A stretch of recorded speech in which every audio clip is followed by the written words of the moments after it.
Putin's complacent air force fails to gain control in Ukraine. Vladimir Putin's air forces have failed to impress in the Russian invasion of Ukraine, and the forces are unaccustomed to fighting in the air, according to a former RAF pilot. Many in the West had predicted an aerial assault on Ukraine would be a cornerstone of the Russian offensive towards Kyiv.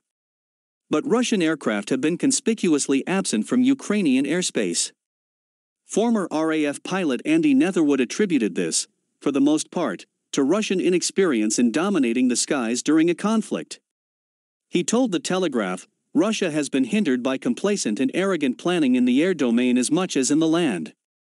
The Russian Air Force has very little recent combat experience other than Syria. You don't really know how good an air force is until it has to fight a war. It is not impressing." Mr. Netherwood added, "Air is usually a contested domain just like land." However, Justin Bronk, an air power specialist at the Royal United Services Institute, warned this could change as the conflict develops. In a new paper, entitled The Mysterious Case of the Missing Russian Air Force, he wrote Air Force commanders may be reluctant to commit the bulk of their potential striking power against Ukrainian troops before political approval is granted to employ unguided munitions to bombard Ukrainian-held urban areas.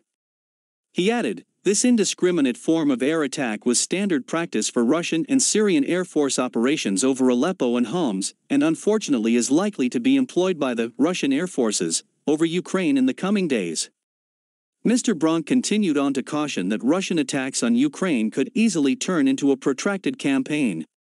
Analysts had predicted as Russia kicked off its assault that one of the first targets would be to take out Ukraine's air weaponry and defenses.